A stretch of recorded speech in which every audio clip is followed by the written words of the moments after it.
Welcome back to the deep dive. Usually when we sit down to do one of these, we are looking at something, something functional. We're unpacking tech trends or digging into historical battles or analyzing economic shifts. Trying to make sense of the world. Exactly. We're trying to make you smarter for your next dinner party. But today we are staring directly into the abyss. Yeah, this is a heavy one. There is no way around that. We are tackling a subject that is arguably the most dissected, discussed, and just disturbing chapter in American pop culture history. We are talking about Charles Manson and the Manson family. But, and I want to be really clear about this right off the bat, we are not here to retell the bedtime story you think you know. No, we aren't here to just gawk at the mugshot with the crazy eyes or replay the sensational headlines. This is different. Exactly. Everyone knows the ending. Everyone knows about the Tate LaBianca murders. But what we have here, this massive stack of source material you've pulled together, it tells a different story. It really does. We've got detailed Wikipedia records on discographies. We've got the specific theological breakdown of the Helter Skelter scenario, the history of Spahn Ranch, documents on this group called the Process Church, and even some very active, very current Reddit discussions about where these people are today. And when you overlay all those sources, the picture it changes completely. It stops being just a true crime story about a monster. It becomes a mechanic's manual. That's a perfect way to put it. That's the mission today. We want to understand the mechanics of this cult. How does a failed musician, a guy who was essentially a drifter, convinces a group of, middle-class kids to commit acts of unspeakable violence? Because the sources suggest this wasn't just magic or hypnosis. Not at all. It was a perfect storm of the music industry, the counterculture, and a very specific, twisted interpretation of prophecy. It's really a study in manipulation. It is. And frankly, it's a study in the death of the 1960s. It's where the whole Summer of Love thing it hits a brick wall. So let's start with the thing that I think surprises people the most, the music. I think we forget, or maybe we just don't realize, that before he was a cult leader, Charles Manson was desperately, passionately trying to be a rock star. Oh, absolutely. And looking at these files, he wasn't just delusional. He was actually brushing shoulders with legitimate royalty of the era. He was incredibly close. And to understand the violence that comes later, you have to understand the rejection that happened first. But let's rewind even further. The source material mentions that Manson didn't just pick up a guitar at a campfire. He learned to play in prison. Right. And this detail blew my mind. He didn't learn from a music teacher or a chaplain. He learned from Alvin Karpis. Alvin Creepy Karpis. For the listener who doesn't have a Rolodex of 1930s gangsters, who is that? Karpis was a legend in the criminal underworld. He was part of the Barker Karpis gang, Depression-era bank robbers. Right. He was J. Edgar Hoover's public enemy #1 at one point. So picture this. You have young Charles Manson in federal prison in the early 60s, and he's getting steel guitar lessons from one of the most notorious outlaws of the 20th century. It sets the stage perfectly, doesn't it? It's this fusion of criminality and artistic ambition right from the root. He's learning art from a man who made his living through violence. Exactly. And Manson took that lesson to heart. He comes out of prison in 1967, he heads to the West Coast, and he lands right in the middle of the Summer of Love, Haight-Ashbury, San Francisco, then down to L.A. Right in the thick of it. But unlike the Flower Children, who were there for peace and, expansion, Manson has this hardened prison yard survival instinct, and he manages to hustle his way into the life of Dennis Wilson. The Dennis Wilson. The drummer for the Beach Boys. The very same. The quintessential California surfer boy. Yep. This feels like a fiction writer's contrivance. Yeah. How does an ex-con end up living in a Beach Boys mansion? It sounds like a bad movie plot, but according to the files, it started with hitchhiking. Hitchhiking was the social networking of the 1960s. It was how you met people. Sure. Dennis Wilson was driving down Sunset Boulevard, and he picked up 2 women hitchhiking, Patricia Krenwinkel and Ella Jo Bailey. He brings them back to his place on Sunset Boulevard. Okay, so far that sounds like a typical rock star anecdote. Right. But later that night, or early the next morning, Wilson comes home from a recording session. It's the middle of the night. He pulls into his driveway, and there's a stranger standing there. It's Charles Manson. Most people would call the police. I mean, a stranger in your driveway at 3 a.m.? Most people would. But Manson, he knew how to play the submissive role when he needed to. The records say he actually knelt down and kissed Dennis Wilson's feet. He kissed his feet? Kissed his feet. He immediately played the role of the humble guru, the servant, and Wilson, who was dealing with his own issues and was caught up in the openness of the era, the idea that everyone is a brother. Just let it happen. He invited him in. Before long, Manson moves in. And he doesn't come alone. He brings the family. We're talking about a dozen women, plus Manson, living in Dennis Wilson's house. And this wasn't a cheap guest situation. The source material puts a dollar figure on this that made my jaw drop. It says Wilson spent roughly $100,000 on the family. In 1968 money. Which is astronomical. That's like nearly $1 million today when you adjust for inflation and purchasing power. It's unbelievable. What on earth were they spending it on? It was a total parasitic takeover. They were wrecking his uninsured cars. Wilson had these expensive cars, and the family members would take them and crash them. Oh, my God.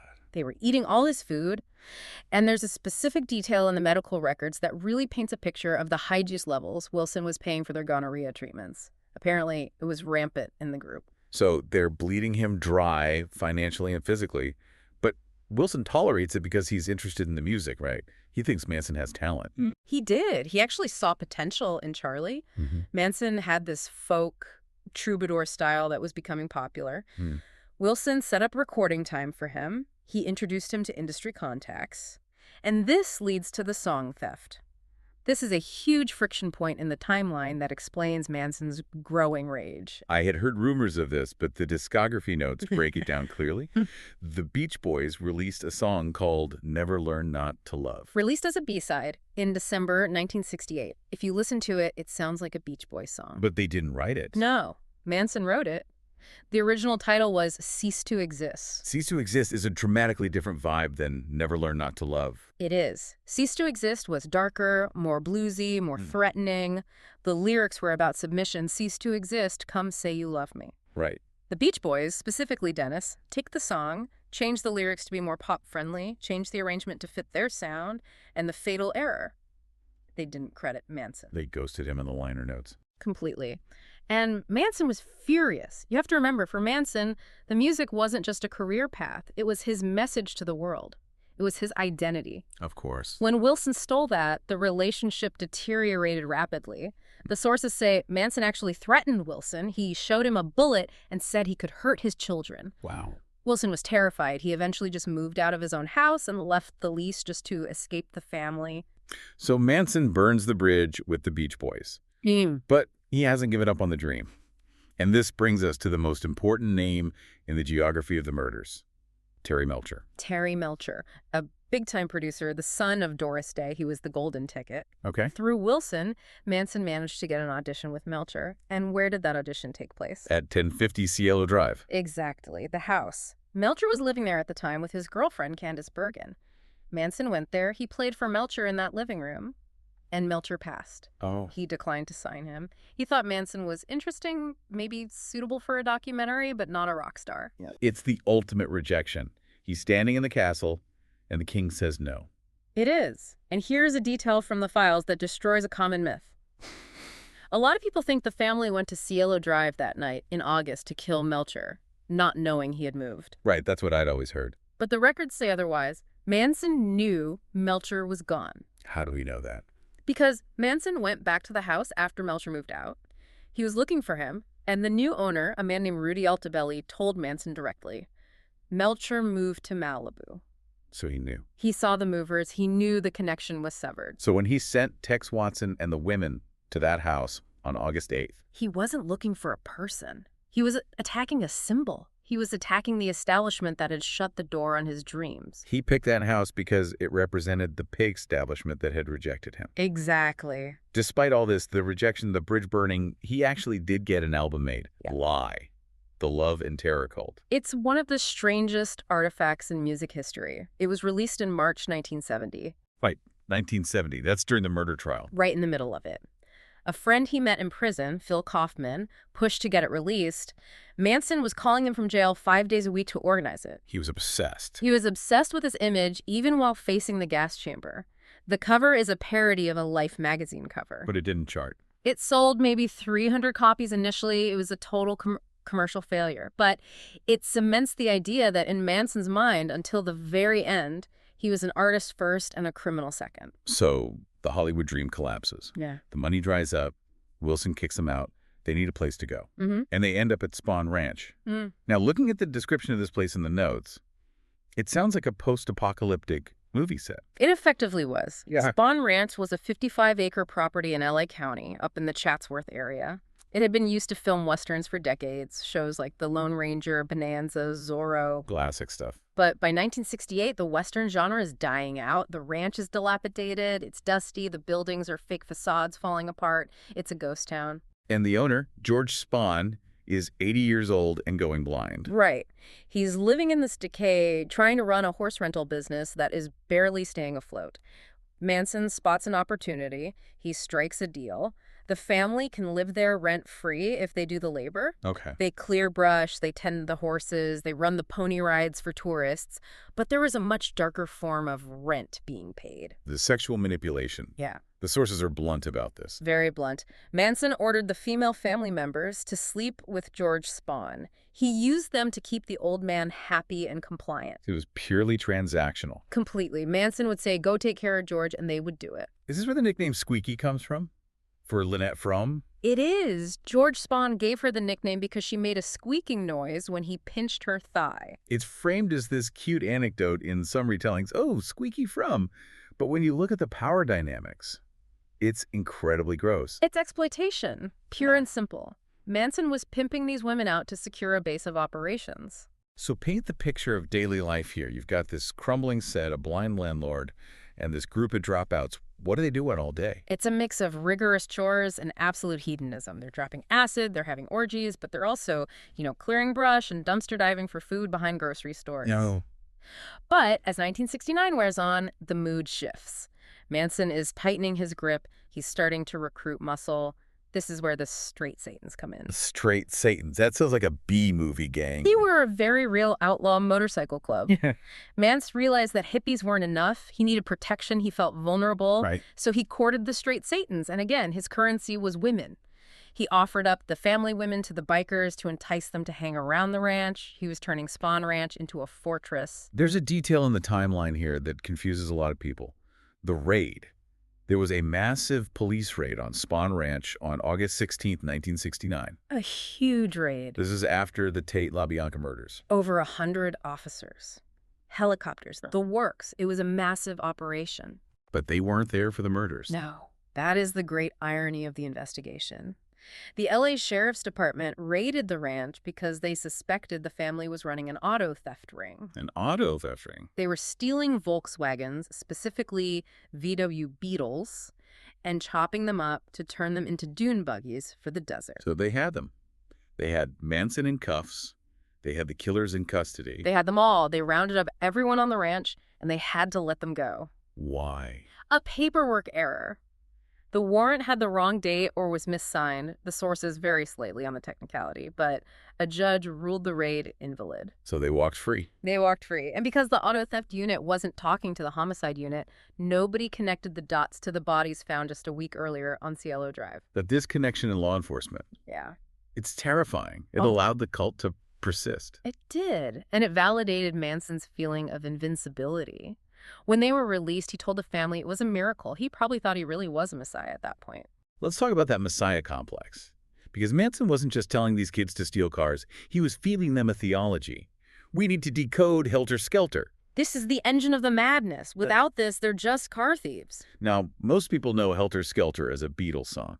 A loud, raucous rock song about a slide in an amusement park. Right. But Manson's interpretation, this is what psychologists call apophenia, right?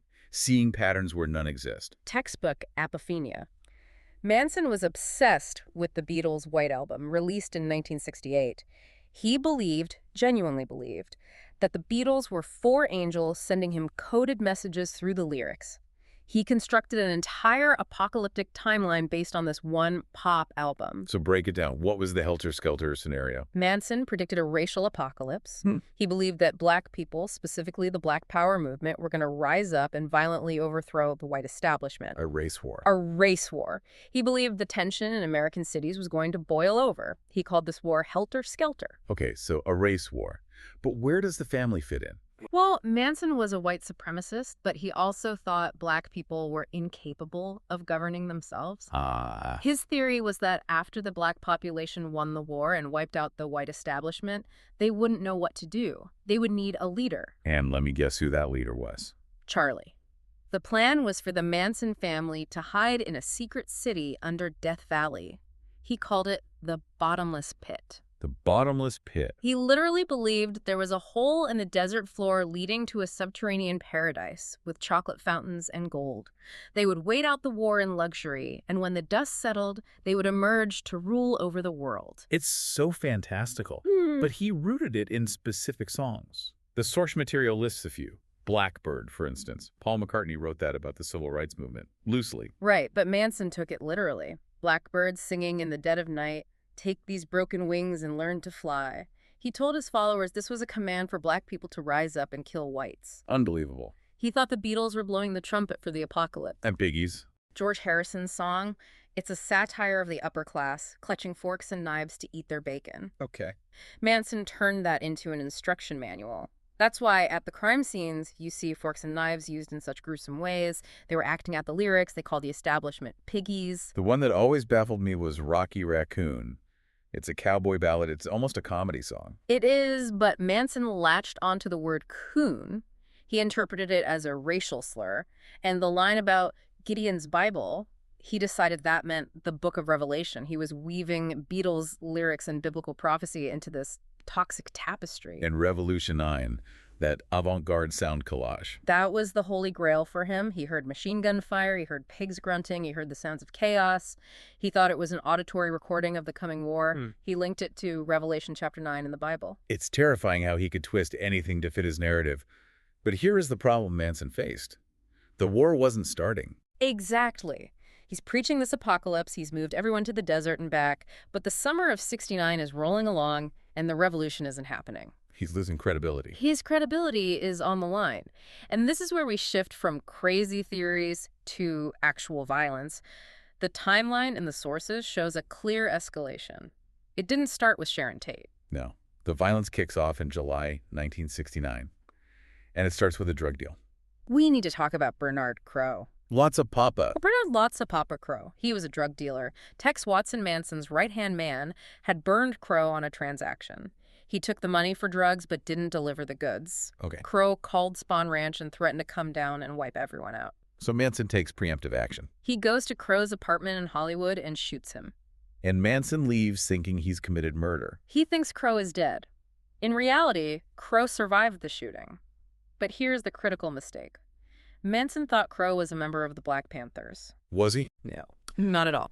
But Manson was convinced. So now he's paranoid. He thinks the entire Black Panther organization is going to descend on Spahn Ranch for revenge. Right. This is what militarized the family. They started doing armed patrols at night. They practiced tactical maneuvers. The vibe shifted from peace and love to kill or be killed. So the pressure cooker is sealed. Then comes Gary Hinman. This is late July. Why Gary Hinman? He was a music teacher, a friend of the family. The motive here was money. And maybe bad drugs. The family believed Hinman had an inheritance coming to him, stocks and bonds. They also blamed him for a bad batch of mescaline that had been sold to the straight Satans. So they needed cash. Manson needed cash to pay back the bikers to keep his protection squad happy. So Bobby Beausoleil, Susan Atkins, and Mary Brunner go to Hinman's house. It turns into a hostage situation. It lasts for days. They are trying to get him to sign over his cars. Manson actually shows up at one point with a sword. A sword, like a katana. A cutlass-style sword. He slashes Hinman's ear, literally cuts part of it off, and then leaves. Tells Bobby to finish it. Eventually, Bobby Beausoleil stabs Hinman to death, and this is where we see the first signature. Writing on the wall. They write "Political Piggy" on the wall in Hinman's blood, Great. and they draw a panther paw print. They were trying to frame the Black Panthers. Exactly. They were trying to jumpstart the race war. Look, the black militants are killing white liberals. But it backfired. Also. It didn't start a war. Instead, Bobby Beausoleil got arrested for the murder a few days later because he was caught driving Hinman's car. So now Manson is desperate. His guy is in jail. The police are sniffing around. The race war hasn't started. Right. He decides he needs to do something bigger. Something so horrific it can't be ignored. And that brings us to August 8th, the night of the Tate murders? The target is 1720 Cielo Drive, the house where he was rejected by Terry Melcher. Who went that night? Tex Watson led the group. With him were Susan Atkins, Patricia Krenwinkel, and Linda Kasabian. Kasabian acted as the lookout. She didn't physically participate in the killings, which is why she became the star witness later. She was the only one who didn't have blood on her hands. Pretty much, yeah. The details of this night they're hard to read, even 50 years later. The victims were Sharon Tate, who was 8.5 months pregnant. 2 weeks from her due date. Jay Sebring, the celebrity hairstylist. Abigail Folger, the coffee heiress. Woe Jerry Frykowski. Yeah. And Stephen Parent, an 18-year-old kid who just happened to be visiting the caretaker. Parent was the first one killed. He was just in his car, in the driveway, leaving. Tex Watson walked up to the window and shot him 4 times. Just wrong place, wrong time. What chills me is the ideology driving it. Tex Watson's line to the victims. The source quotes him saying, "I am the devil, and I'm here to do the devil's business." That line, it shows how fully indoctrinated Watson was. He wasn't just robbing them. He was enacting a ritual. He truly believed he was an agent of chaos. And again, the writing. Yeah. Pig, written in blood on the front door. A direct reference to the Piggy song. They wanted the world to think the Black Panthers did it. But Manson wasn't there that night. No. He stayed at the ranch. But when the killers came back, Manson was annoyed. He felt the job was messy. Messy. He felt they panicked. So the next night, August 9th, he decided to go with them. He wanted to show them how to do it. This leads to the LaBianca murders. Leno and Rosemary LaBianca. Now, were these people famous? Were they connected to the music industry? No, they were just people. They owned a grocery chain. They lived in Los Feliz. It was completely random. So how did he pick them? Manson drove around for a while before settling on their house, simply because it was next door to a house he had partied at the year before. It was familiar territory. Manson's involvement here is strange. He goes in, ties them up, and then leaves. Correct. He enters the house, binds them with lamp cords, assures them they won't be hurt, takes their wallets, and then he walks out to the car and sends in Tex Watson, Patricia Krenwinkel, and Leslie Van Houten. And this was Leslie Van Houten's first participation. Yes, she wasn't at the Tate house, but she participated in the killing of Rosemary LaBianca. The scene they left behind was even more grotesque than the Tate house. It was overkill. They carved the word war into Leno LaBianca's abdomen. They left a carving fork protruding from his stomach, and they wrote on the walls again, "Rise," "Death to Pigs," and "Helter Skelter" on the refrigerator. But they misspelled Helter Skelter. They did. H-E-A-L-T-E-R. It's a pathetic detail in the middle of such horror, but it highlights the chaotic, uneducated nature of the group. They were zealots, but they weren't masterminds. Not even close. There's one more murder in the timeline that often gets overlooked in the documentaries. Donald Shorty Shea. Right. Shorty Shea. He was a ranch hand at Spahn Ranch, a former stuntman, a bouncer. He was a tough guy, and he knew Manson was bad news. He didn't buy into the Guru Act. Not for a second. He was trying to get George Spahn to kick the family out. Why did they turn on him? A few reasons. Manson suspected him of being a snitch, especially after that auto theft raid. He thought Shea tipped off the cops. But there was also the racial element. She had married a black woman. And Manson was a virulent racist. He hated that. So, sometime in late August, they lured him away and killed him. There was a rumor for years that they dismembered him and scattered him in the desert. That was a rumor Manson spread to scare the other family members into submission. Cross me and you'll end up like Shorty. But the source material confirms that when they finally found his body in 1977, 8 years later, he was buried intact near the ranch. So we have this spree of violence, but the big question is always why. We touched on Helter Skelter. That was the prosecution's theory. Right. Vincent Bugliosi, the prosecutor. He argued that the sole motive was to trigger this race war. And that was the narratives that won the case. It was clean, it was terrifying, and it used Manson's own prophecy against him. It made Manson look like a wizard. It captured the public imagination. Yeah. But when you look at the sources, there are alternative theories that honestly make a lot of sense. Theories that are less supernatural and more, just criminal. Like the copycat theory. Right. This is the theory that some of the family members, like Susan Atkins and Leslie Van Houten, supported in later years. The idea is simple. Bobby Beausoleil is sitting in jail for the Hinman murder. Hi. The family thinks, if we commit copycat murders with the same pig writing and knife wounds, while Bobby is locked up, the police will think the real killer is still on the loose. So the Tate murders weren't about starting a war. They were about creating reasonable doubt for Bobby. Free Bobby. That was the chant. It makes the murders seem more tactical, less mystical. It was a misguided, horrific legal strategy. And then there's the drug theory. We know Watson was burning drug dealers. We know Frykowski and Sebring were involved in the Hollywood recreational drug scene. Could it have been a drug burn gone nuclear? It's very possible that drugs were the catalyst. Maybe Frykowski owed money. Maybe Manson was trying to send a message to the underworld that he wasn't to be messed with. But the brutality. The brutality, the sheer overkill, implies it went far beyond a simple debt collection. You don't write Helter Skelter in blood for a drug debt. It likely started as a hit or a burn, but the ideology took over once the violence started.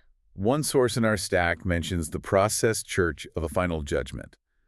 I've heard this name whispered in conspiracy circles. What is the connection here? This is a rabbit hole. The Process Church was a real group founded in the 60s.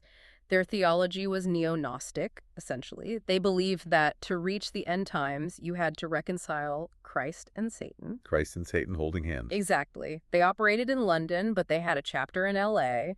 They wore black capes. They walked around with German shepherds. They were very theatrical. And the connection to Manson? The prosecutors suggested links. There were rumors Manson visited their headquarters or contributed to their magazine. Did they order the murders? There's no evidence of that. The sources say the connection was never proven. But just the association with Manson was enough to effectively destroy the church's reputation.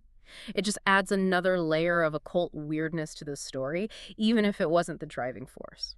So the murders happen, the investigation is botched initially, but eventually the family members start talking. Susan Atkins. She bragged about it to a cellmate while she was in for another charge. That was the big break. They get caught, and we get the trial. And the trial was a circus. It was unprecedented. It was the first trial of the century for the TV era. Manson treated the courtroom like a stage. He carved an X into his forehead, and the next day, his followers on the outside who were camping on the corner did the same. Which later turned into a swastika. Right. He modified the X into a swastika later. He would leap over the desk at the judge. He chanted in Latin. And then you had the President of the United States, Richard Nixon. Oh, yeah. Declaring Manson guilty in the press while the trial was ongoing. Which is a huge legal no-no. Huge. Manson held up a newspaper with the headline, "Manson guilty, Nixon declares," to the jury.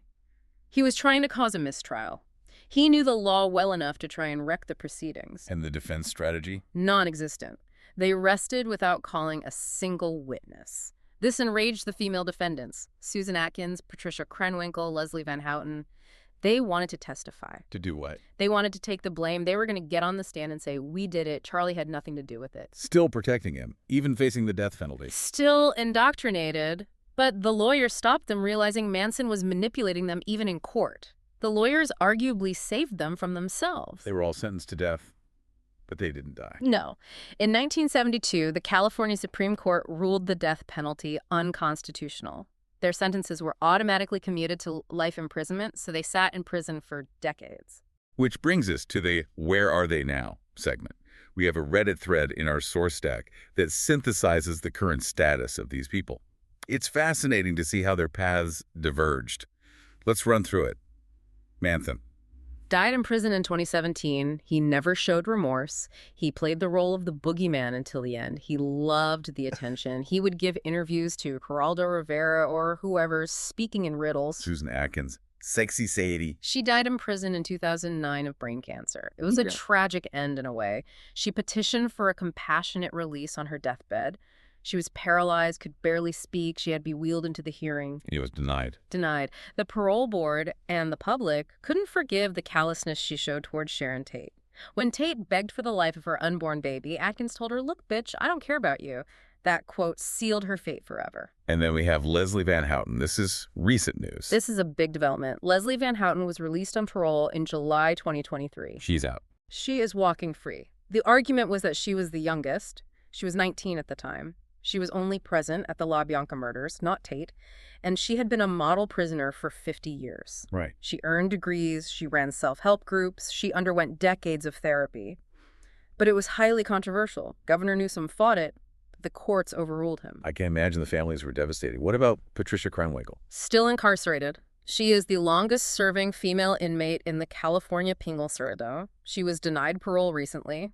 Governor Newsom reversed the board's decision, citing that she is still dangerous.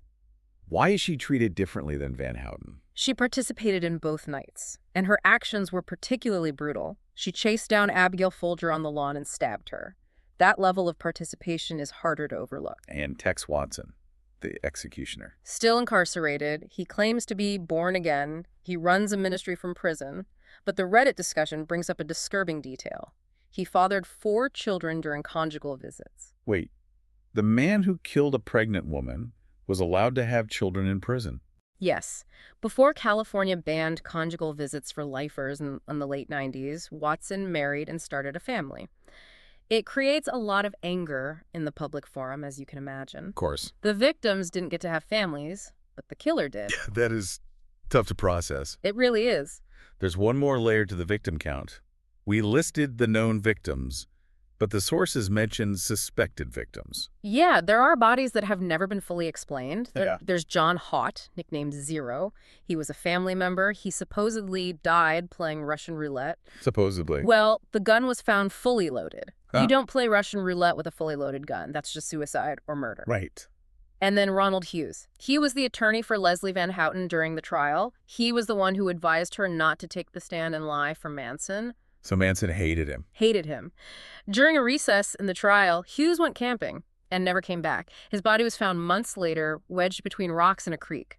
It's widely believed the family killed him for interfering with Manson's defense, but it's never been proven. It just shows that the blast radius of this group was huge. It wasn't just the famous murders. It was ranch hands, attorneys, group members. It was a machine of destruction. It was. So what does this all mean? Why are we still talking about this over 50 years later? We have stacks of documents, but what is the takeaway? I think it's because the Manson story marks a specific turning point. Joan Didion famously wrote that the 60s ended abruptly on August 9th, 1969.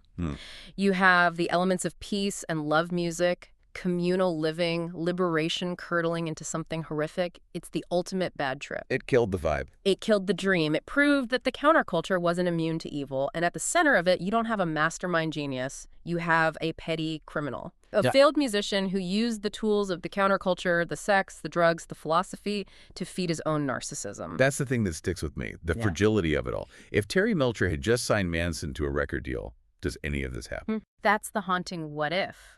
If Manson gets his fame, maybe he doesn't need his infamy. Maybe he just becomes a one-hit wonder who tours with the Beach Boys, gets rich, and fades away. Or maybe, given the personalities and the drugs, the violence was inevitable. Maybe the record deal would have just given him a bigger platform for his madness. It's a chilling thought. We've looked at the failed ambition, the twisted lyrics, the desert ranch, and the blood on the walls. It's a heavy load. It is. But understanding the mechanics, the how, strips away some of the mystique. He wasn't a wizard. He was a manipulator who found vulnerable people and broke them. Well, on that note, we are going to wrap up this deep dive. It's a lot to process. We want to thank you for listening. Stay curious and stay critical. See you on the next deep dive.